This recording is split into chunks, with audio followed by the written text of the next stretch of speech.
ঠাকুরগাঁওয়ের রানী শঙ্কৈল সীমান্তে 4 বাংলাদেশিকে আটক করেছে ভারতের বিএসএফ। তারা ভারত থেকে বাংলাদেশে ফেরার পথে ধরা পড়ে। বিজিবি বলছে তারা হয়তো শ্রমিক ছিল বা চোরা কারবারে জড়িত ছিল। ঘটনাটি নিয়ে চলছে কূটনৈতিক তৎপরতা। বিষয়টি নিশ্চিত করেছেন ঠাকুরগাঁও 50 বিজিবি ব্যাটালিয়নের অধিনায়ক লেফটেন্যান্ট কর্নেল তানজির আহমেদ। তিনি জানান, বিজিবি তাৎক্ষণিকভাবে বিষয়টি নজরে নিয়ে পতাকা বৈঠকের জন্য বিএসএফকে চিঠি দিয়েছে। বিজিবি ধারণা করছে আটক হওয়া ব্যক্তিরা হয়তো দীর্ঘদিন ভারতের শ্রমিক হিসেবে ছিলেন, অথবা তারা জড়িত থাকতে পারেন চোরাচালানের সঙ্গে। তবে এখনো পর্যন্ত তাদের নাম পরিচয় নিশ্চিত হওয়া যায়নি। লেফটেন্যান্ট কর্নেল তানজির আহমেদ আরও জানান, 4 জনের মধ্যে 3 জন বাংলাদেশি এবং 1 জন ভারতীয় নাগরিক বলে ধারণা করা হচ্ছে। তবে বাস্তবতা নিশ্চিত হওয়া যাবে পতাকা বৈঠকের পর। বিজিবি বলছে তারা সর্বাত্মক চেষ্টা করছে যাতে 4 জনকে বাংলাদেশে ফিরিয়ে আনা যায়। এ নিয়ে চলছে কূটনৈতিক যোগাযোগ।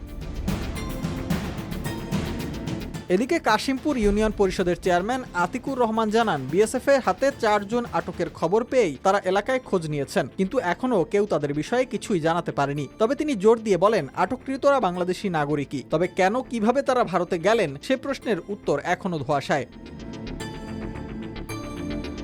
এই ঘটনায় সীমান্ত নিরাপত্তা এবং মানব পাচার বা চোরাচালান ইস্যু আবারও সামনে চলে এসেছে। বাংলাদেশ ভারতের সীমান্ত অঞ্চলগুলোতে শ্রমিক পাচার, অবৈধ অনুপ্রবেশ এবং চোরাচালান বহু পুরনো সমস্যা। বিএসএফ বিজিবি যৌথ সহযোগিতায় এমন ঘটনা রোধে আরও কঠোর পদক্ষেপ জরুরি।